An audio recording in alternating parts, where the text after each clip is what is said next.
Good evening. I think we'll get things underway now. Thank you for joining us online through the various portals so that you could be part of this PeaceNEXT informational meeting. It's kind of exciting as a congregation to have a chance to talk about discussions like this, things that will impact the ministry that Peace does for years to come. But with such a project like this, there are bound to be questions. So our format for tonight, after we open with a prayer, is to just get a quick overview of the project from some of those who have been working with it, and then open it up for questions. So hope that you use your portals, whether it's Facebook or Peace Live, to type in your questions, and we will read them and have our team try to answer your questions and or comments. You can just also comment about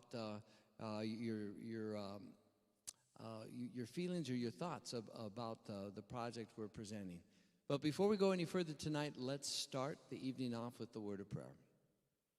Holy Spirit, you are the one who has called us together as a congregation, and we thank you for this family of faith that you have called us into, and for the way that you have nourished us here, not only spiritually but emotionally and physically, as we have helped provide for one another's needs.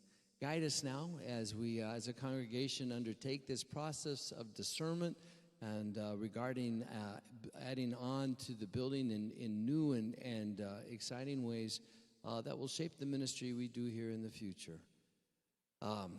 Guide our discussions tonight. In Jesus' name we pray. Amen. So to start off with the overview, I want to introduce to you Mark Lissendorf. These are all members of Peace. Mark has been working with the design team throughout the process, and he's going to tell you a little bit of how we got here tonight. So, Mark, I'm turning things over to you. Thank you, Paul, and it's good to chat with everybody, and I'm glad there's interest in the project, and hopefully if there are questions that you'll send them in throughout the presentation so we can answer them along the way as well. So the process to this point, I can assure you, is as thorough and professional and is about as well done as one could imagine. I've been a part of construction projects in other parts of my life, and this was a very classic and well thought out process, which started in earnest in the summer of 2018, so 3 years ago. So think about where you were and what you were doing in 2018 and how little you knew about a pandemic. And a lot has happened since then, and this is one of those things. So in summer of 2018, there was a planning and visioning team that was put together. It was a combination of members of the congregation and also staff. And they interviewed congregation members, staff, parents of this preschool, essentially interviewed people involved in every aspect of our ministries here at Peace to find out what space limitations there were. And then in the fall of 2019, there was a building design team put together that had some members carry over from that first group, but one of their first jobs was to identify an architectural firm to come in and do the next level of investigation on all the usages. And they selected TSP, which is a Sioux Falls-based firm that is held in very high regard throughout the upper Midwest. And TSP came in and led further investigation and began to create just a real high-level vision, not details, just a real 50,000-foot view based on what everybody had learned of how we could do this. And one of the things that they did, and I was not involved yet at this point, that I really appreciated, was they said, we're in this stage, we're not going to worry about budget. In this stage, we're going to identify what we have, what we need, how we put all that together, and then that'll be a further step down the road where we start to, look at the dollars. So they did their work, and then I was part of a few people from the stewardship committee who joined on board, and we went into the feasibility process where we took a look at what was needed, and we figured out from a feasibility standpoint, both financially and in terms of, how we could do things and what order we could do them in to still continue our ministries at the same time. And we did that work, which led to a master plan. And all that work essentially identified 5 things that really were needed. Top of the list was amplified fellowship space. If you've been here, you've noticed that you come in on Sunday morning or whichever day that you come to worship, and out in the hallway you feel a little squeezed and don't have as much time to stop and have conversations and relate to and minister to your friends and neighbors maybe as you would like. So somehow we need to open that up. Number 2, not surprisingly, because of the strength of our education program and daycare, we needed more classroom space. And so you will see in here a faith formation center, which is a couple-story building, and I'll show you where that's at later. Third thing that we talked about was a family activity center. And actually, I think I'm just going to start to walk through the floor plan, because this will work well if we do this all at the same time. So the master plan for the whole project, which we're anticipating will be done in phases, and Tim will talk about that next. But right now, I'm standing in the sanctuary, and that is this space right here. And the sanctuary basically does not change. That is one of the newer pieces of construction here. But we are able to create enhanced fellowship space around the sanctuary and in the area now that is like the choir rehearsal room and in the existing kitchen and some of that space, we actually create a gathering space that will have tables and chairs and a place where we can spend time with each other in between services, and it also would be very handy for weddings, funerals, and that kind of thing. So the Faith Formation Center that I just started talking about is right here, and this is the existing fellowship hall, which was the first sanctuary at Peace, and that would eventually go away, and a 2-story structure would be built with the lower level having some large, potentially dividable, think of a hotel banquet kind of room, and then the second floor above would be classrooms. We also identified a need through the process. There's a lot of little kids here in daycare, grade school and high school kids in Sunday school and confirmation and youth groups, and there's just a need. This is a northern climate, and we just need a big space where people can move around and be active. And so that is our family activity center down here, which is new construction, and it essentially would be configured with some court space. And obviously court space is in high demand always in Sioux Falls, and it's also great multi-purpose space that can cover many other needs. Another thing that was identified was we need a little more space for our fantastic musicians to rehearse. The music ministry is a very vital ministry at Peace, and so we end up with a more new construction. Would be a 2-room music rehearsal center, the Music Hub. And then the last thing that would come out of all of this and would be just an updated and unified exterior around the entire perimeter of our property here. And if you think about the volume of traffic that goes by, this is one of the busiest traffic counts in the city and in the state for that matter. And we really want to project our vision and we want to project an invitation to the people that are going by to come in and join us. So there's a really nice video and a three-dimensional fly around of what that would eventually look like on the website, peacelutheran.com/next. And if you haven't seen that yet, I would strongly encourage you to go there because it's pretty amazing. So that's how we got here.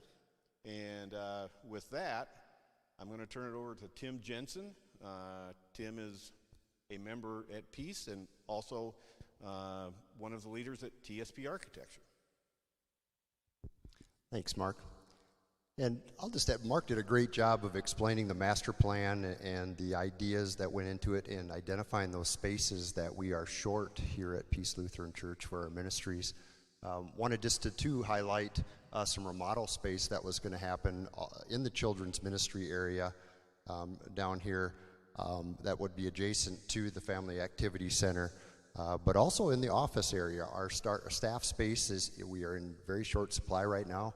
We've got folks moving into, it seems like, every closet and nook and cranny that we can squeeze them into. And we know that we want to grow, and we need our staff to grow. And so there is plans for a very small addition to the east, but then a reconfiguration of the office area there too. So as you can tell, in terms of the master plan piece, there's a lot going on here. In fact, the only thing really untouched, as Mark mentioned, was the sanctuary. And otherwise, everything else, we are short of space and short of functionality there. And so that big vision of where can we go, that kind of set the tone here. So everyone would probably say, yes, let's go ahead, let's do this. I'm in. But then you start looking at the dollars and what's feasible, and that became the next group, the feasibility team's next task was to figure out what could we handle and what could we legitimately bite off in a first phase, because we knew we couldn't do it all at once. And so that's what I wanted to talk about here, was this first phase, and it really starts to try and target some of the most high impact areas that can impact the most membership here at Peace Lutheran Church right off the bat. And so as Mark mentioned, one of the first things we want to see done is the expanded gathering space outside of the sanctuary to the west, where the rehearsal rooms are now, and there's also classrooms in that space. But for those that have been at Peace for a long time, you may recall that this space kind of right in here was the original church. And so if you peek above the ceiling in these classrooms, or even in the music rehearsal room right now, there is a beautiful wood laminated beam ceiling there. And so we saw an opportunity as we were expanding that space to utilize that high ceiling and that beautiful ceiling and open that up and use that as part of our gathering space expansion there. So as you can tell, you would pretty much almost double the size, and that would offer a huge advantage to everyone here, being able to sit and make connections, have coffee before or after. There's an opportunity for events such as funeral meals or presentations or confirmation large group, or all those different things that can happen right in that gathering space expansion right there. And to the west, on the west end of that, you may see kind of a rectangle right here where the kitchen was. And so this would also involve a remodel of the kitchen space into a little bit more efficient. We make use of that kitchen and do a great job of utilizing it and making it as efficient as we can. But there certainly are some inefficiencies in the shape and the layout and things. And as we expand and have a bigger need for larger events and things, it would make sense to bring that up to speed and make it a little larger. And so that is part of the phase one as well. So all this blue area right here is kind of this new expanded the gathering space that would be part of phase one.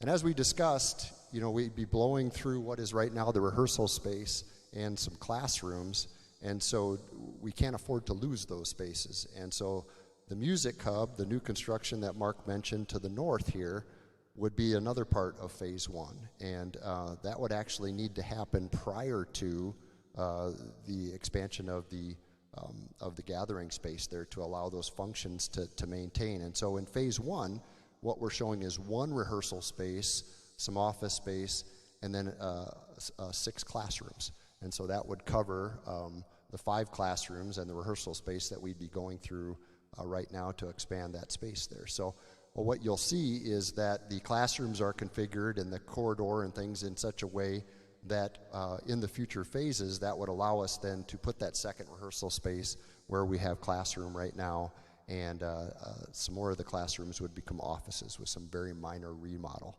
And so that's when this music hub would match what you see on the master plan. It would be in a second phase there. So those are the 2 big pieces right around the sanctuary. What you do see is our existing fellowship hall to the west remains as is, and we need to keep that there for the functions that we use it for right now. But there was a lot of discussion about what happens with that in the future, and the decision was made by the group looking at it, is that it made a lot more sense to replace it with a much more functional space, and that's what Mark was talking about in the master plan with that 2-story family education center. And so nothing happens in the first phase. We leave that as it is where it sits right now. There is some work that gets done to the toilet rooms to help to add some toilet rooms towards the west end there, but also to expand and renovate some of those on the west side there. So the last piece, the third piece, is probably a piece that is exciting to a lot of folks here, is this family activity center down in the southwest corner of the building. So this would essentially be an addition that gets added on to the west side of our children's ministry areas right now. And that makes a lot of sense. This is going to be a very active space that would be used to support all of our children's ministry pieces, whether it's daycare or preschool or the after-school program there. They need active spaces, and they need them badly. And right now they're making do with a kind of a combination fellowship hall as that active space. But this new family activity center would allow for that. That space would have not only court space, but a divisible curtain to allow maybe daycare and preschool to happen at the same time, or to utilize it at the same time, but then also have court space there for evening use. And what we're seeing now, and this is a very common trend in church design, is to have these spaces here, to have these very active spaces.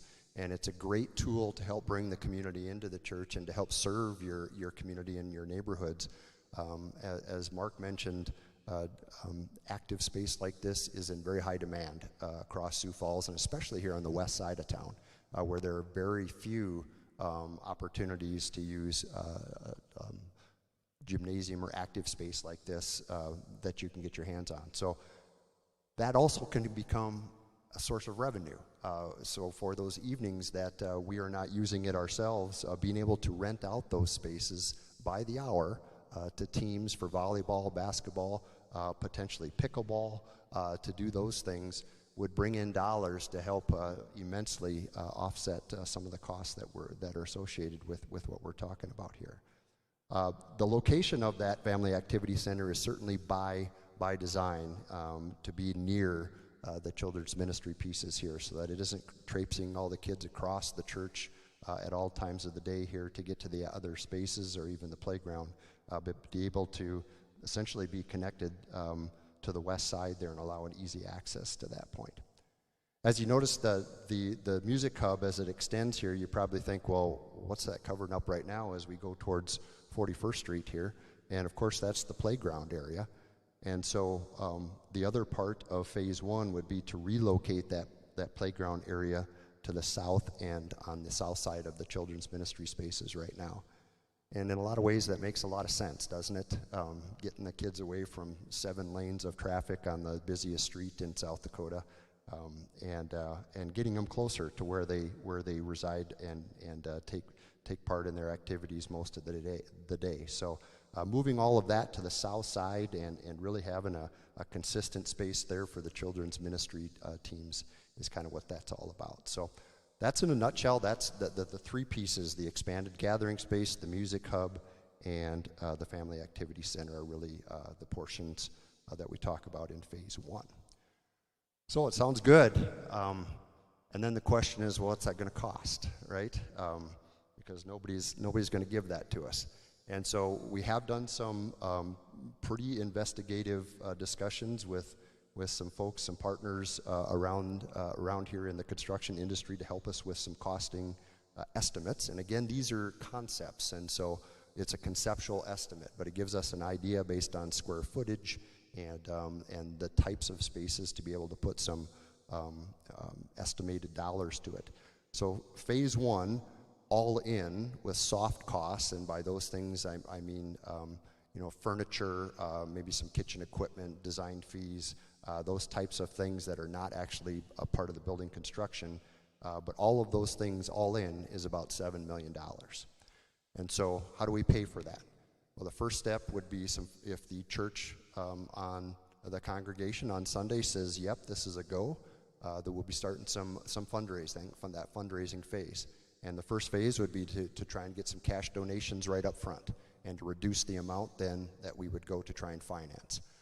As most of you know, that if you've looked at refinancing your own home at this point or any type of financing, interest rates are at a point right now that are very favorable for financing.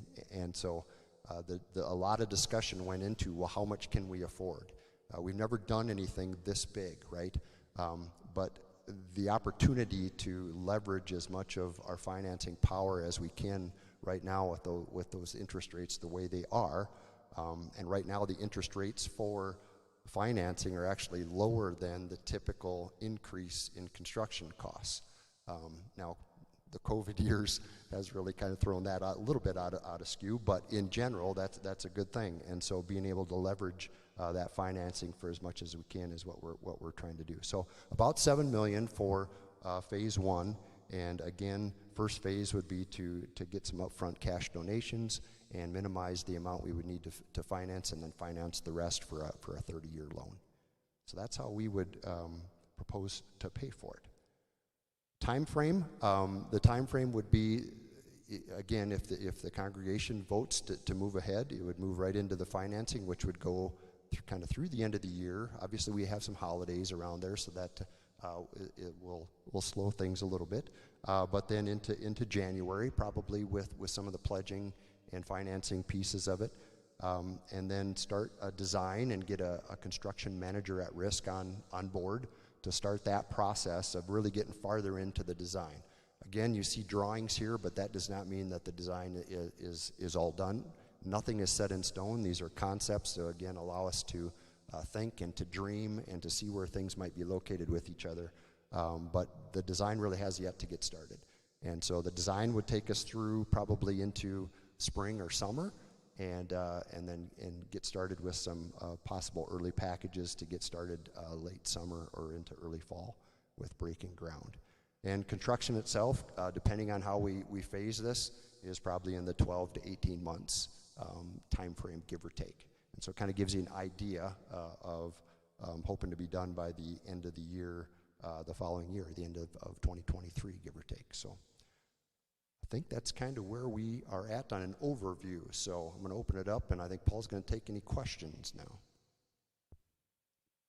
And just to remind you again, we encourage questions or comments, as Tim and Mark did a great job giving the overview. And I think they also did well in saying that, this is the general idea, but it's also great to get inputs for what you would like to see. So if you're on Facebook, type in your questions, and I know already have one person with a question in. I'm going to give the microphone to Amy. If you're on Peace Live, you can type in questions there as well, and Pam will be there to take yours. So what's our first question? First question is, how many parking spots are lost, assuming the project goes to the fullest projection?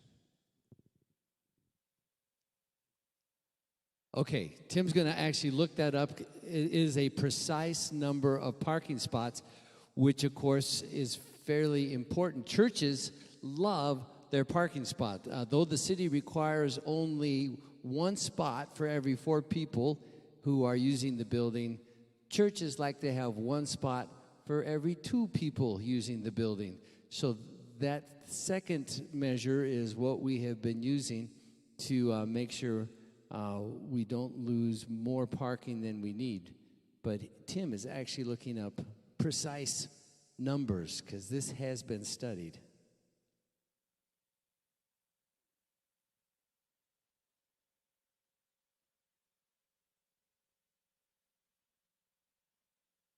Can you hear me? Here we go. Yeah. So we did a count, and currently there are 362 spaces, well more than the what would be needed from the city and from a code standpoint.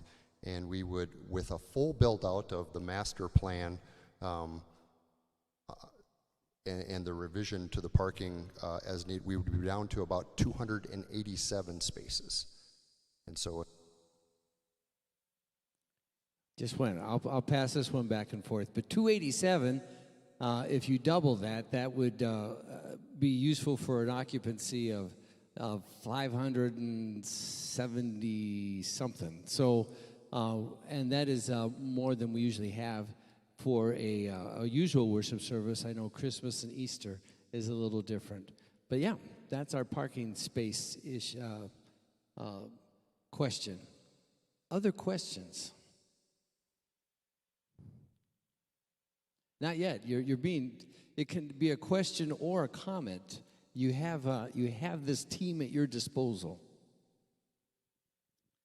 What would the total cost of all the phases, if done at the same time, what would the total cost be?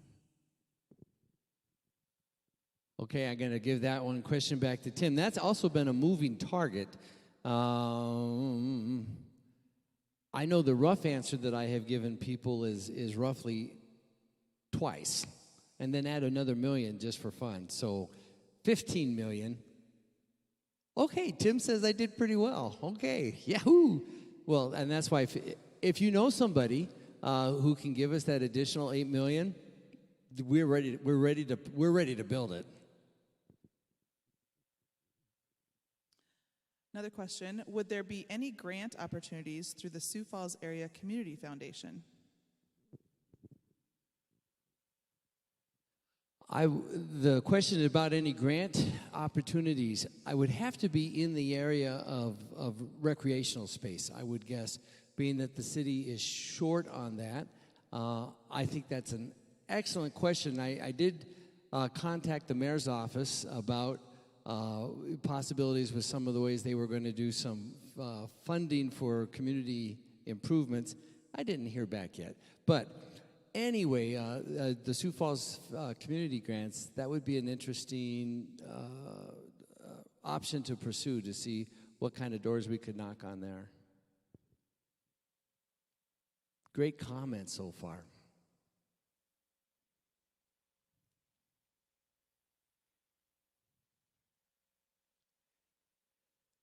If not a question, I would love to hear, in terms of the spaces that are included that you heard about tonight, which of these spaces are you, I would say, most excited about, or that you could see the greatest impact for ministry? Would love to hear some of your input that way.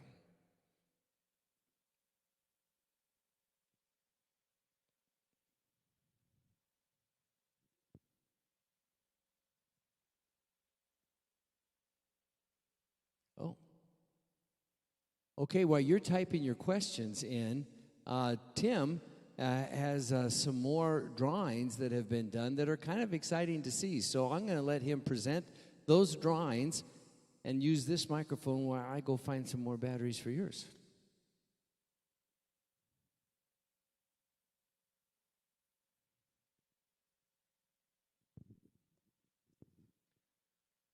Okay, well, one of the first things that we were talking about was this expanded gathering space here. And this is in the master plan piece where the columns that you see on this side are actually it'd be the south wall of our existing gathering space shared with the Shalom room. And that edge of the hallway there, we'd expand and kick back into that. But then you can see kind of the view past a welcome center in the middle to the gathering space expanded into where our current coffee corner and rehearsal space and classrooms are at. And then you can see that view kind of extends to the west entry there. And so those are, much brighter, much more easier place to find nooks and places to get out of the main circulation path for connections and discussions and things like that. So that would be as you come in the front door, looking back towards the coffee corner, and that's kind of the view that you would have there. Another view that I think is kind of fun to think about is from 41st Street. And as we think about the traffic on 41st Street, and Mark mentioned this as well, is that first impression that folks have. And this would be traveling from the west to the east. And as you're looking there, this would be that two-story family education center, as well as then back towards the south, the family activity center. And so, again, a great way to make a first impression there from 41st Street with the cross and the peace logo, but a beautiful kind of approach there that would really make a statement and I think be a nice view. So those are an idea there Mark was talking about as we, the exterior, looking at that exterior and updating those things to kind of make an impression on folks. So I've got a couple more here that I can show as we're waiting for questions to come in through here, but this would be basically a straight west, a view from the west, standing in the parking lot. And so again, the two-story family education center here, a brand new west entrance that would be a lot more than just kind of coming in the back door. Would be a much more welcoming and another major entrance for us. And then again, the family activity center to the south there. So you can see how those two stories, those two-story additions there of the family activity center and the family education center, how they flow really nice there on the west side. The east side also gets an update there. And before I go to that, west side, that west entrance, we talked about a new west entrance, and there would be a stairwell that would take you up to the second floor, as well as an elevator back in the corner, but there would be a grand stairwell that kind of takes you up to the second floor of the Family Education Center. And so that's how the looking out towards the west doors might look as we're coming kind of past the old kitchen area there, and the library and such, and moving towards the west entrance there. So you can see a lot wider way of circulation and such. Questions? Yeah, we have another question. First a comment and then a question. A comment from Facebook. Thank you for the overview and vision. We're very excited about the fellowship space. Thanks for sharing. And a question, is there a plan if the congregation chooses to move forward with phase 1, but not phase 2 or 3? Can phase 1 sustain what we want or need without the other two? Okay, who wants to take this one? I've actually thought about this question, and of course, we very much are going to like when we get to do the Faith Formation Center, but we can with currently we do a lot of squeezing. We kind of know how to share space between daycare and Sunday school. And We will have a little extra room to spread out with the addition of this space and this space when it comes for programming. So is it sustainable? Yeah, for the next few years, we'll get along just fine with adding these new spaces, but we are really going to notice an impact in our faith formation ministries when we're able to build that 2-story building. I think as you're talking about that piece too, we never really looked at the second floor of that potential space there, and so maybe this is a good time to bring that out as well. But this would be the second story of that Faith Formation Center that we were talking about. That stairwell would come up to up in this space here. But you can see all of the classrooms that are indicated here, and so not only to support Sunday school, but small group discussions for our confirmation classes, for community groups to come and meet after hours as well. Lots of meeting spaces. Toilet rooms, and the expanded youth room up on the upper level there, but some good classrooms, conference rooms, and such like that. So that's what the upper level looked like for the Faith Formation Center. Again, that's would take place of our current fellowship hall. Yes, a question, and you get to voice it yourself.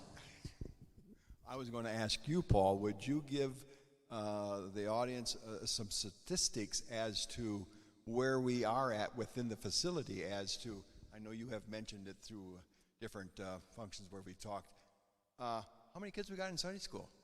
What's our average class attendance? What are some of the functions that go on here Wednesdays, Tuesdays, Thursdays, Fridays, Saturdays, Sundays? I think the audience would greatly appreciate that. I appreciate the question, Dave, because I know where it comes from. If you are come on a Saturday night or an 8 o'clock on Sunday morning before all the kids arrive, you maybe don't have a real understanding of what happens in the building.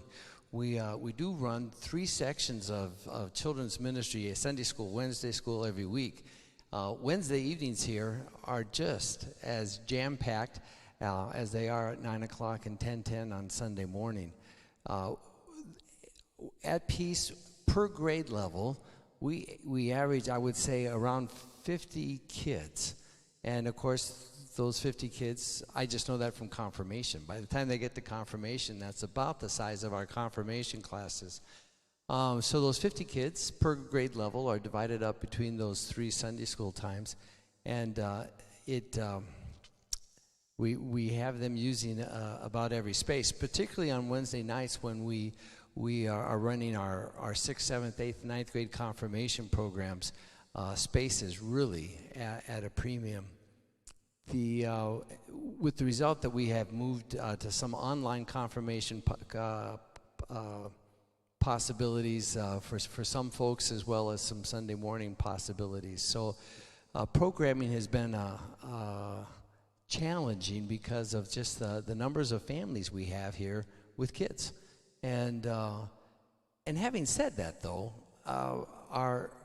we have a growing list of activities for our more senior members, and they are finding ways to use this building during the day that are kind of brand new, fresh, and creative, from service projects like the quilting and the prayer shawls to just some fellowship opportunities as well. Okay. I didn't know about the attendance numbers in Sunday school, but I know what I see when I'm going from class to class. Do you have some more pictures for us? And when we get close here, we have a big finish. We do, huh? We do. We're going to show the fly around. Oh, awesome. Yeah. Okay. Well, this was just kind of a night shot that was created too of that northwest addition, and how it possibly could look from 41st Street there. So it's kind of striking with that large cross, and again on the corner of the Faith Formation Center in the northwest corner of the kind of the campus, if you will. So that's another view, I guess, that folks have found, I think, to be a nice upgrade. Okay, more questions? Any plans to build a second-story balcony for the sanctuary for future growth, or to make it so-called ready if that need arises with the infrastructure with the Phase 1 plan? I actually know the answer to this one. Okay. Yes. Interestingly, when this sanctuary was built in 1998, part of the original concept was that we could add a 100-seat balcony if needed. And so two things happened. We raised the roof, literally, made it taller so that we could have a balcony. And as the foundation was being poured, we figured out where the support pillars would needed to be, and so the footings for those pillars are already done. To date, because of how we have handled increased worship growth, is that we've added services. And so far, that strategy has been enough to handle our average worship attendance. But we are ready, if needed, at a cost. The sanctuary itself has the infrastructure ready for a 100-seat balcony. But we'll see how that goes. But so far, we have been handling the average worship attendance with what we have. This room has served us really, really well.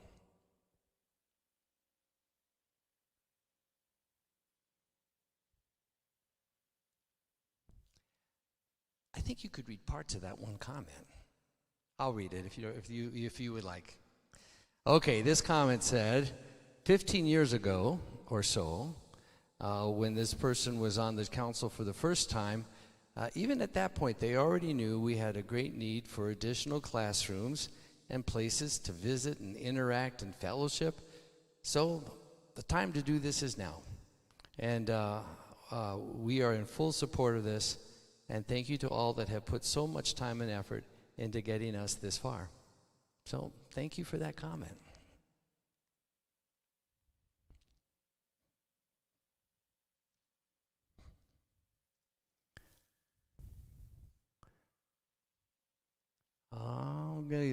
We might be played out here. Last call for questions. Okay, then what I'd like to do for you to close this meeting, our technician in the sound booth, who you know is Pastor Jonathan, has queued up for us the fly around for when it happens that the full master plan is built out. Here is what Peace Lutheran would look like from the outside.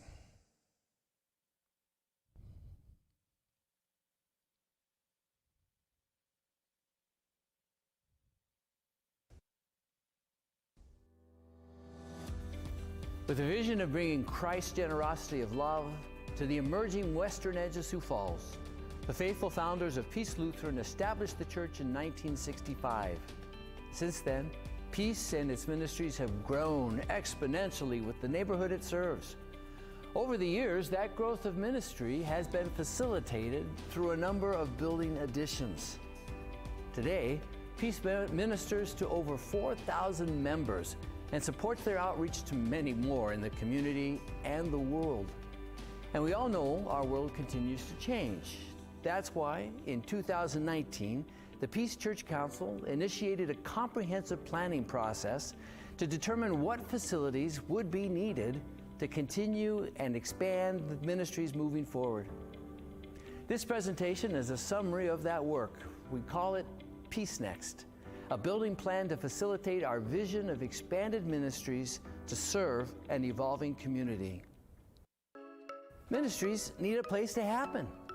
Following a year of studying the space needs of our ministries, the Church Council appointed a group of leaders and members to the design team, which subsequently secured the professional services of a leading regional architecture firm, TSP. Following months of extensive conversations with the design team, TSP translated our ministry needs into a long-term master vision.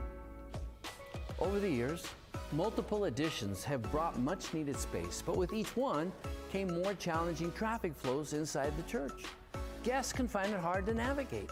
And the sheer amount of people in the corridors and gathering space outside the sanctuary leaves even members feeling the need to keep moving between services instead of stopping to chat with friends and family, which is a key way we care for each other.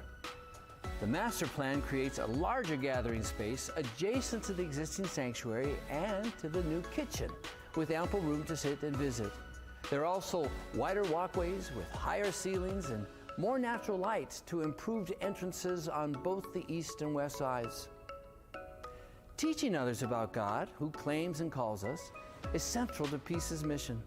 The plan solves the shortage of large presentation spaces and smaller classrooms better suited for small groups by replacing the current fellowship hall with a 2-story Faith Formation Center. The main level will provide a subdividable fellowship space and the upper level will hold classrooms. A new diverse family activity center will support the physical needs of the daycare and youth programs. It will also provide for new opportunities to all members and new outreach possibilities for our surrounding neighborhoods. The master plan provides for a reimagined music hub. It'll be a place where our musicians have appropriate space to prepare for their important work of enriching our worship services every week of the year. A final benefit of the master plan is unifying the exterior of the Peace Campus, allowing us to project our mission to the community and welcome members, friends, and guests into Peace. Enhanced entrances and architectural elements will shine a beacon of hope and welcome toward one of the most heavily traveled corridors in the city. A feasibility team has been working on phasing and fundraising options. The current Phase 1 calls for construction of the Family Activity Center and adjoining west entrance. It also includes construction of the Music Hub to allow current space to be repurposed into the enhanced gathering space. When could all of this become a reality? The timeline was really up to the family and friends of Peace. The vision will take the generosity of all of us, so we need to give one another whatever time it takes to understand what's being proposed and why we are doing it. And when the congregation is ready, a special congregational meeting will be called. At that meeting, the final proposal, including the financing plan, will be discussed and voted on. Design and construction could begin upon the completion of the first phase of the campaign. One thing to be aware of is that the current interest rate from our lender is less than the annual increased cost of construction in Sioux Falls. In other words, it makes more sense to borrow what we need now rather than wait to raise the money first. One of the big questions will be, of course, how can we afford it? Though we have the ability to borrow the whole amount, we want to borrow as little as possible. So our capital campaign will consist of 2 phases. The first phase will be to gather as many cash donations as possible up front, reducing the amount we need to borrow. The second phase will be to gather pledges that will be the source of financing the monthly payments of the loan. It has been nearly 2 decades since Peace has felt God's call to expand facilities to support current and new ministries. And every one of us here has felt the generosity of God's love through Peace. Please prayerfully consider your role in the continuance of that giving. Next is coming. Let's prepare this place to continue to be an instrument of God's peace.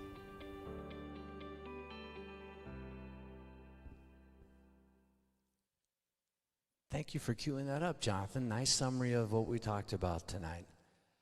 I think we'll call it as close. Thank you so much for joining us as part of this live experience, and invite you, of course, to the congregational meeting taking place this Sunday, 12:30 p.m., following our last service of the morning. Come here as we together in person discuss and discern and vote on this direction. Good night and blessings to you.